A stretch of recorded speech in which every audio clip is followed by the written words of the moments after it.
Muy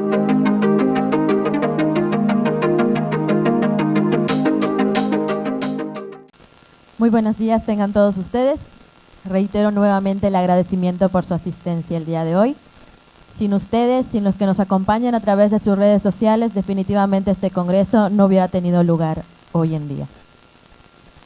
Educación como formación integral del hombre a través de una formación cristiana.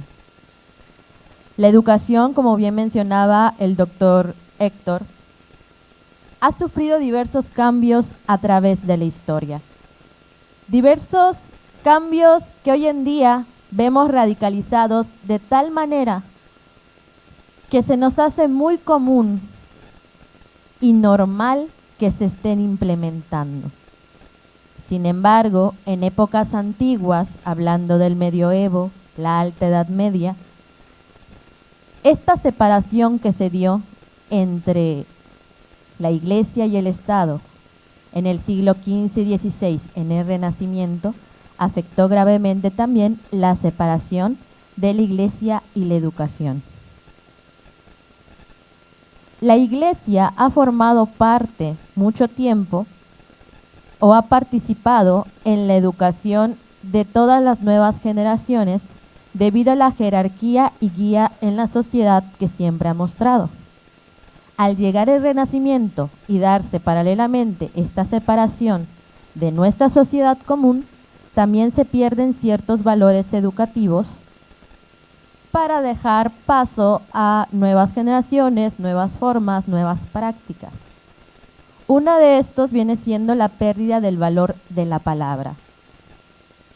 Si algunos han escuchado cómo los antiguos decían que el peso de la palabra era significativo y marcaba a la persona, decía qué tan confiable es esa persona, el valor del honor que se tenía a través del cumplimiento de sus palabras y de sus promesas, dista mucho la diferencia que se da a un simple contrato de palabras, dejando el punto en que tenemos que escribir este contrato, tenemos que escribir los acuerdos hoy en día para que sean realmente confiables y verificables. Cuando anteriormente con una palabra demostrabas tu propio valor como persona y tus propios valores, tu propio honor. Eso es lo que estaba en juego anteriormente. Con la pérdida del verbo por sobre las cosas, es decir, poner de importancia las acciones por encima de tu palabra, también se fue perdiendo las materias que tenían mucho que ver a través de la comunicación verbal, tal cual como las materias especulativas, como se conocen, la teología, la filosofía o cualquier otra materia teórica.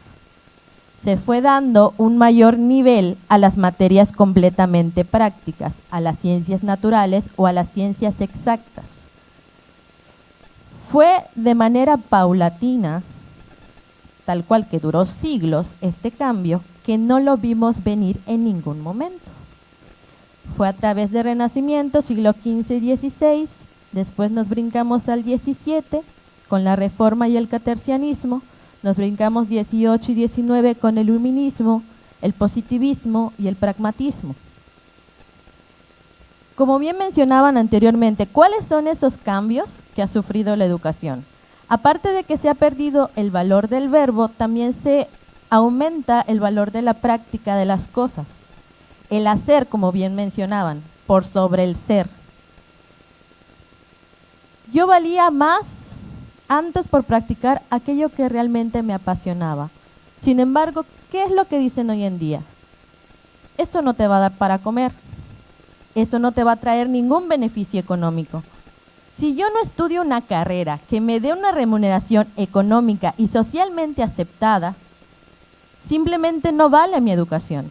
De tal manera que los músicos, los poetas o cualquier persona que se dedique a alguna arte o alguna materia especulativa, simplemente no figura como alguien que vaya a tener una realización en la sociedad.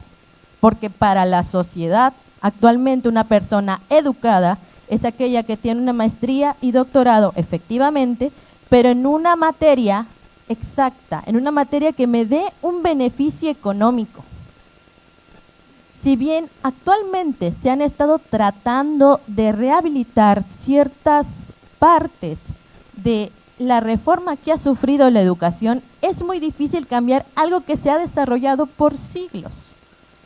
Algo que ha venido desde el siglo XV. Si el doctor mencionaba que en el siglo XIII estaba en el apogeo con la Edad Media la educación, pues a partir de ahí, pues son 15, 16, 17, 18, 19, 20, 21. 7 siglos. 7 siglos de cambios paulatinos, de cambios intrascendentes a nuestros ojos que actualmente nos rigen y nos guían a una educación que está simplemente citada por los beneficios que nos den. Nosotros somos más prácticos. Hoy en día es común escuchar en las universidades que prefieren mucho las materias prácticas. Yo no quiero leer, yo no quiero estudiar. Yo quiero practicar, yo quiero experimentar. Porque así nos han educado. Así nos han transformado.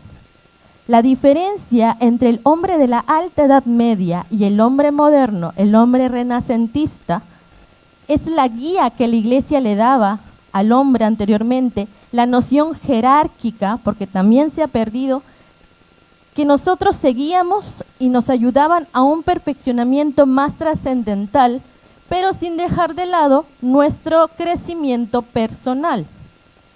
El hombre del cambio, el hombre renacentista, ya no se preocupa por ello porque es a lo que venga, a lo que yo necesite, a lo que yo quiera. Soy juez y parte. Ya no soy juzgado por nadie más que por mí mismo. Y esa diferencia es la que marca nuestro rumbo de vida. Si yo me juzgo a mí mismo, si yo soy quien me va a calificar, no tengo unas delimitaciones, no tengo las limitaciones porque ni siquiera puedo seguir a la sociedad de manera adecuada. Porque para mí eso es correcto y está bien. Se pierde el patriotismo a su vez porque justamente no tenemos la limitante de la misma sociedad. Al estar unidas la iglesia y el Estado, esto guiaba a una sociedad también que buscaba el perfeccionamiento y crecimiento de la sociedad en general. Se separan estos, se separan por alguna razón también los valores y las limitantes de las personas. Estos cambios que ha sufrido no fueron los únicos, no fueron con las universidades, aunque fueron su principal factor decisivo. Las universidades fueron los que más fueron cambiados. Sin embargo, también la educación infantil se vio afectada. Lo podemos ver, por ejemplo, con Froebel en el kindergarten que él mencionaba, que los niños son puro juego e infancia, entonces vamos a educarlos con puro juego e infancia. Y lo hemos visto a lo largo de la historia, cómo el aprender jugando es lo que cimentiza la educación infantil. Sin embargo, Santo Tomás de Aquino nos mencionaba que efectivamente los niños ven sus juegos como verdaderas ocupaciones. El único trabajo de los niños en su mente es el jugar, porque para ellos se van desarrollando poco a poco. Sin embargo, él tenía muy en cuenta que para que se dé un correcto desarrollo durante la infancia, se tienen que marcar los límites de la obediencia y la disciplina, sin caer en la parte de la educación rigurosa que muchas veces se aplica a los adultos. Porque no debemos de olvidar que ellos no son adultos, sino niños. Entonces sí, hay tiempos para jugar y hay tiempos para estudiar. Esa diferencia está muy marcada y siempre se tiene que buscar un equilibrio, en palabras de Santo Tomás de Aquino.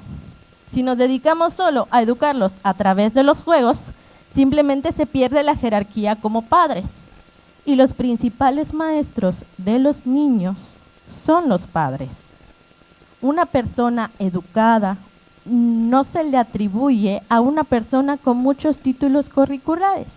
Muchas veces cuando tú le preguntas a una madre, ¿cómo es tu hijo de educado?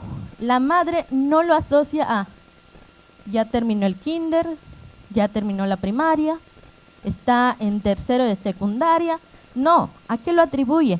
Me respeta en la mesa, come sus alimentos, lava sus trastes después, recoge sus juguetes después de jugar, ayuda a su hermanito menor, si tiene un hermanito menor, con sus tareas, etcétera, etcétera.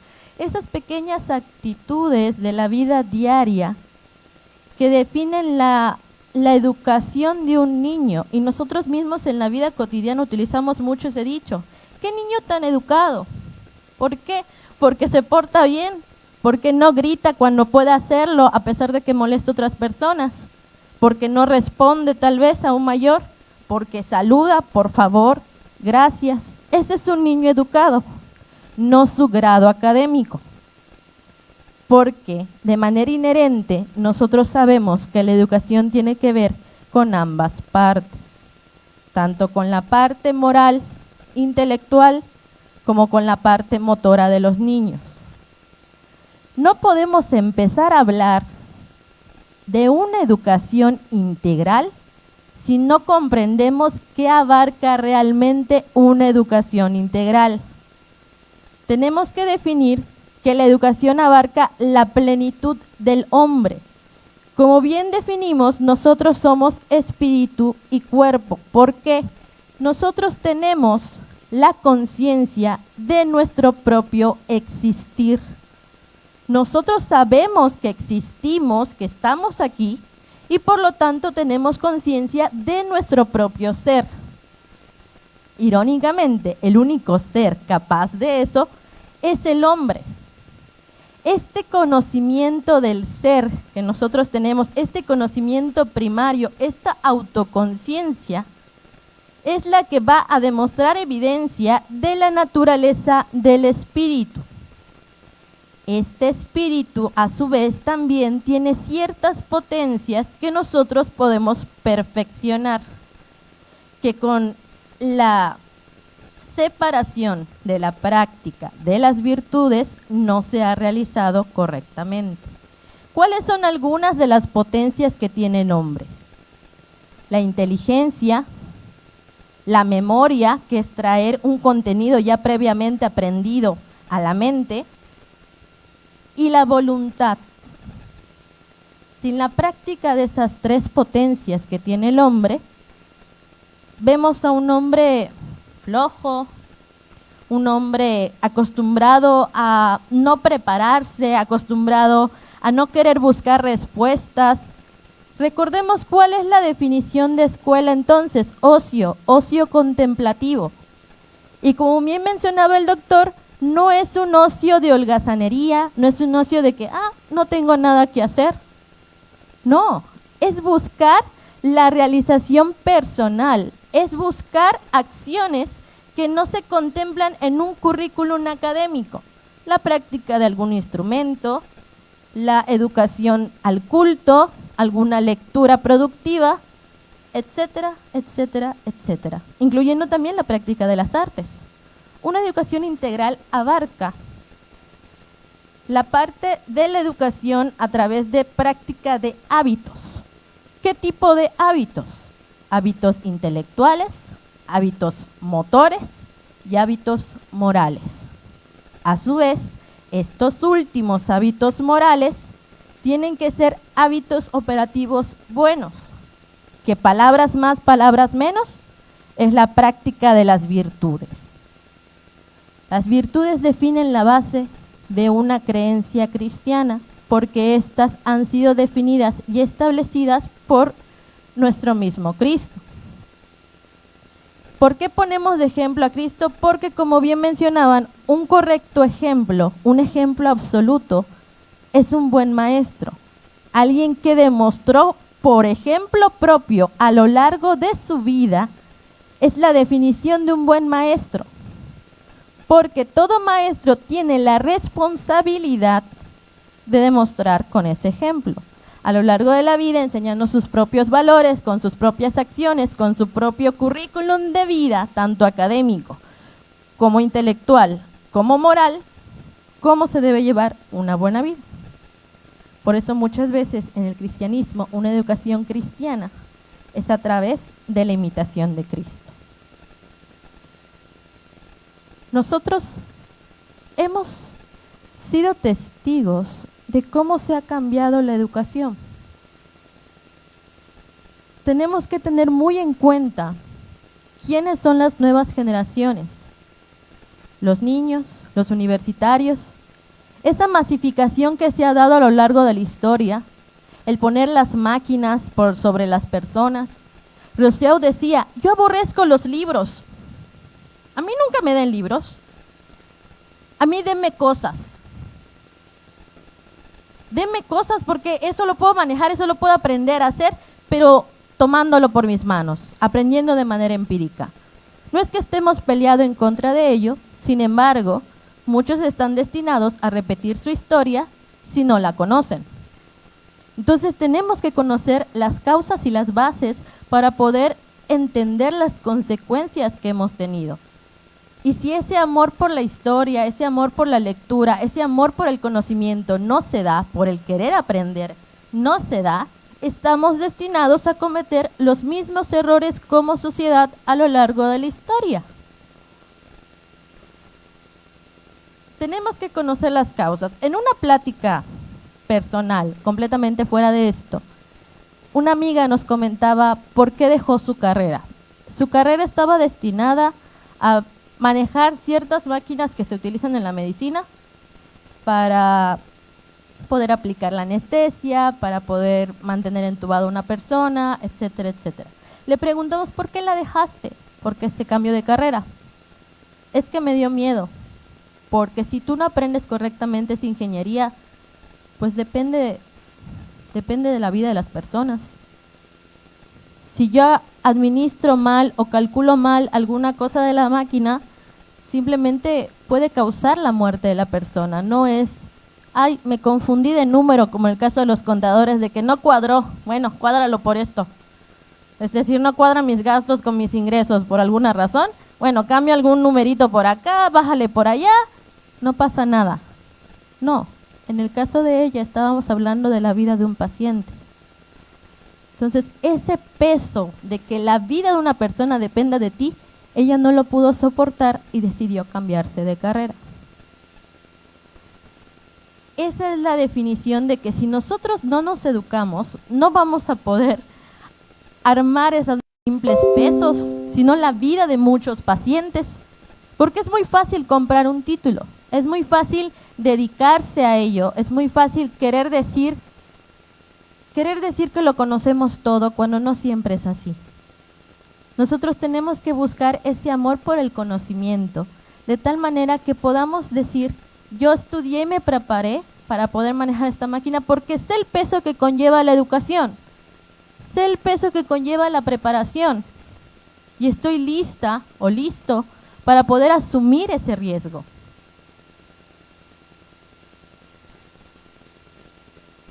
Si nosotros nos dedicáramos solo a aprender a base de prueba y error, ese tipo de ingenierías no se podrían dar, porque se estaría experimentando con alguna vida, independientemente de sea humana o no.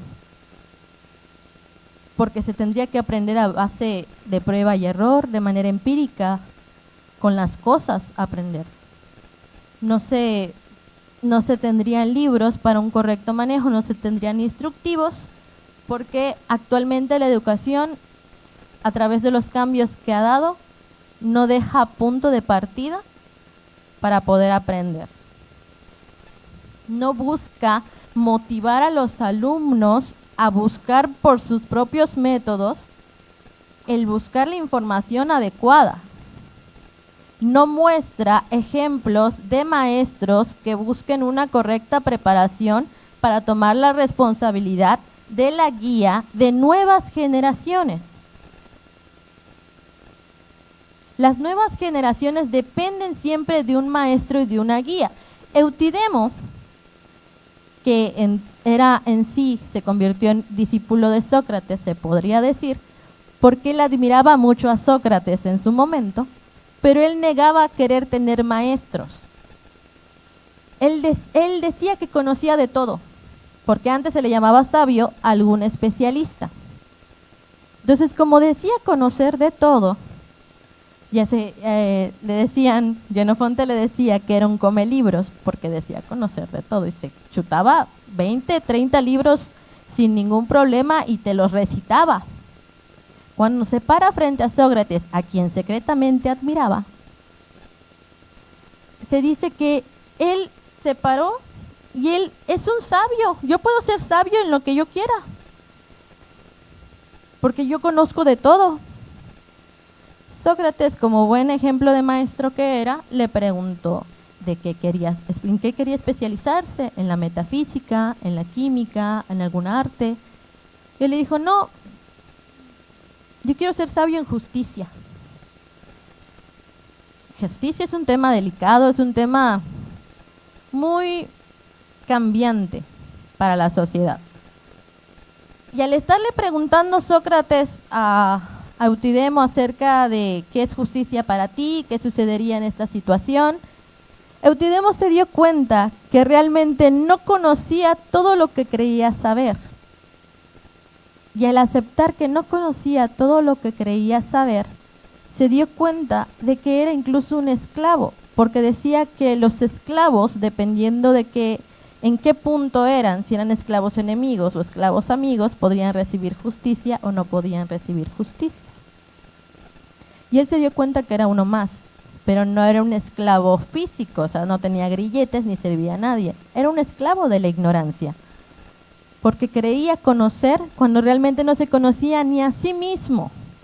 Tenemos que conocernos a nosotros mismos. Tenemos que saber y poder medir nuestras capacidades a través de un sistema formal jerarquizado para poder sacar a la luz aquel potencial que nosotros tenemos. La masificación que se ha dado actualmente en la educación ha dado a entender que cualquiera puede conocer de todo, cuando no es así. Todos tienen fortalezas y debilidades, todos. Por lo tanto, debemos enfocarnos en poder retribuir con nuestras fortalezas, en poder perfeccionar nuestras fortalezas. Pero si yo soy fuerte en las matemáticas, pero me imparten desde siempre que tengo que ser buena completamente en todo, no voy a poder destacar a la larga en las matemáticas, aún por buena que fuera. Sino que tienes que buscar tu propia especialización. ¿En qué soy buena? ¿Con qué puedo ayudar al crecimiento de esta sociedad? ¿Con qué puedo retribuir aquel esfuerzo que le han dado todos para poder educarme? A mi familia, a mis padres, a mis amigos que me han apoyado, a mis maestros y a mis futuros estudiantes. Porque queramos o no, todos vamos a ser maestros en algún punto. En el trabajo, si es que tengo subordinados. Si me dedico a ser maestro, pues tengo a mis alumnos. Si soy padre, tengo a mis hijos. Independientemente del lugar donde estemos, del tiempo en el que nos encontremos, vamos a llegar a ser maestros de alguien. Y ahí viene la pregunta, ¿qué clase de maestro quiero ser? ¿Cómo quiero educar? ¿Cómo quiero guiarte? Quiero que te vayas, pues por donde tú quieras, haz lo que quieras. Yo no tengo nada por qué juzgarte, porque solo tú te vas a poder calificar. La autocalificación, si bien es bueno cuando tienes cierto criterio o carácter, primero tienes que forjar ese criterio y ese carácter. ¿Cómo lo forjas? ¿Quién eres realmente? ¿Cómo te vas a mostrar ante el mundo? Yo puedo ser aquí, pararme y decirles, no, así tenemos que ser, así tenemos que hablar, pero afuera soy otra persona. ¿Qué clase de ejemplo quiero dar realmente? La persona que se para hoy frente a ustedes y ustedes frente al espejo es la persona que ustedes van a querer que sea. Y si queremos que eso suceda, tenemos que recordar qué clase de educación hemos tenido o qué clase de educación estamos buscando. Una educación integral es aquella que va a abarcar el pleno conjunto que somos nosotros de alma y cuerpo. La evidencia de la espiritualidad del hombre ha quedado categorizada a través de la racionalidad que nosotros manifestamos, a través de nuestra memoria, a través de nuestra sabiduría, a través de nuestra propia voluntad de querer levantarnos a lo largo de la historia, a través de todos los momentos críticos que ha sufrido. Por lo tanto, esa espiritualidad no debe ser arrancada de nuestra forma de estudiar. No somos ni cuerpo puros que fue espiritualizado, ni somos un espíritu el cual está dentro de un cuerpo. No, somos una unidad plena. No podemos empezar a decir y hablar de una educación laica, de una educación atea, porque es prácticamente contranatural. La educación cristiana ha formado, aparte de sus bases, la práctica y perfeccionamiento de esas potencias que antes mencionaba. Por lo tanto, nosotros tenemos que buscar el perfeccionamiento de nuestras virtudes, a través de su práctica y a través de su conocimiento. Vámonos con lo básico, la parte de las virtudes. Las virtudes teologales, ¿cuáles son? Fe, esperanza y caridad. La fe, esperanza y caridad alimentan la parte voluntaria del hombre, al darle la búsqueda de una razón de su existencia trascendental. Tenemos que dejar de lado por un momento el tomar las herramientas como un fin, porque eso es lo que hemos estado haciendo. Nuestras herramientas que deberían ayudarnos se han convertido en objetivos y metas, cuando debería ser lo contrario. Por ejemplo, las computadoras. Nosotros las computadoras actualmente la utilizamos más como un fin, porque ellas son las que nos van a solucionar nuestro día a día, cuando debería ser lo contrario. Debemos buscar que esas herramientas se conviertan para poder alcanzar nuestro fin último, que es propiamente la felicidad. Y esa felicidad se puede lograr a través del desarrollo de cada uno de nuestros objetivos personales. Entonces, si nosotros alimentamos nuestra alma y alimentamos nuestro cuerpo, podemos alcanzar esos objetivos personales. Podemos alcanzar nuestra propia felicidad, siempre teniendo en cuenta la base disciplinaria y la base jerárquica de todo uno, porque nosotros no podemos crecer como sociedad si no tenemos presentes que tenemos que seguir un orden. No puedo simplemente saltarme del primero al último, del último al tercero, del tercero al quinto, porque no hay una lógica en no seguir el orden. No hay esa lógica.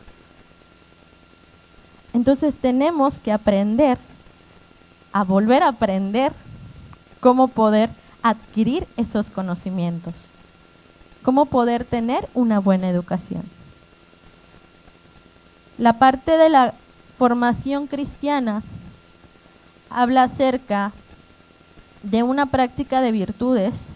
¿Por qué? Porque si nos vamos a los mandamientos, pues estamos viendo no solo la parte de la creencia en una divinidad que viene de manera inherente en cada uno de nosotros, sino también el respeto hacia las cosas que tienen que ver con la parte social, con el prójimo. Si tenemos un respeto por las partes del prójimo, también esperamos que ellos tengan un respeto por lo nuestro. El no robar, el no matar, esa clase de respetos que se dan, esa clase de educación que se da a través del respeto a los mandamientos, independientemente de las creencias de las divinidades, es una base para una correcta comunicación, una correcta comunidad y un correcto crecimiento, porque se van practicando esos valores, el valor del respeto, el valor de la sinceridad, el valor de la honestidad, el valor del patriotismo también se promueve a través de esto, porque tenemos algo que amar. A través de una formación tenemos algo que amar, tenemos algo que querer, porque estamos buscando la felicidad. Si nosotros nos desviamos, pues simplemente perdemos incluso el anhelo por querer seguir creciendo. Yo les invito a que investiguen un poco acerca de una formación cristiana. ¿Por qué?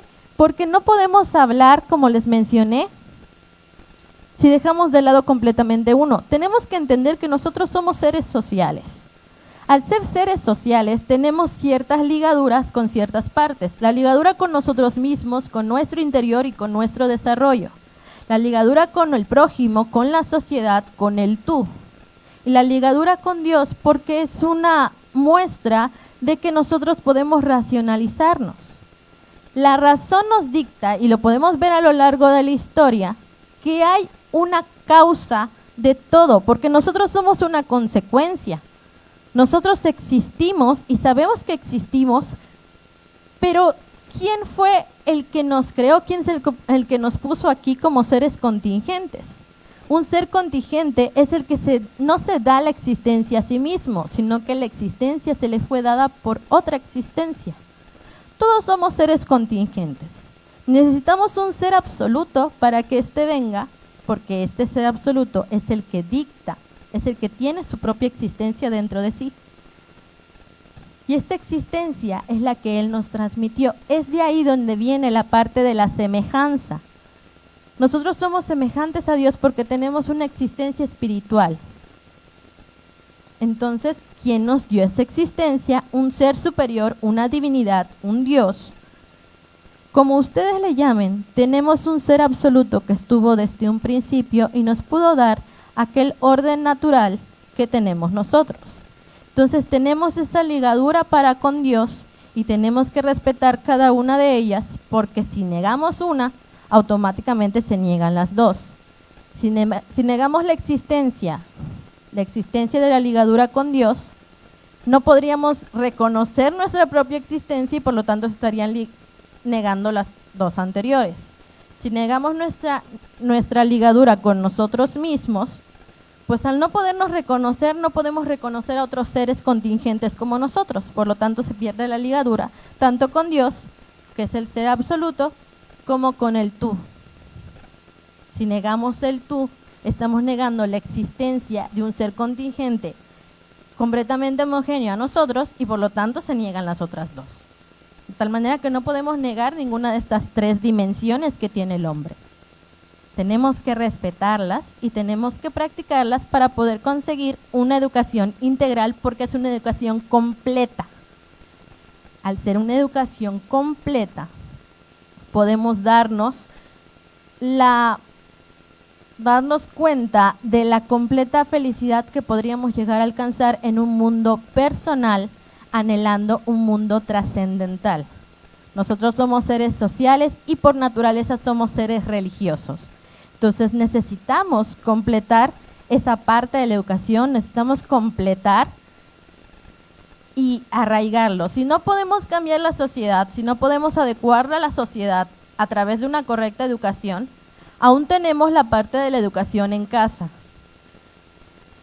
Esas dos van a complementar un desarrollo de las nuevas generaciones, de la infancia, de los nuevos jóvenes.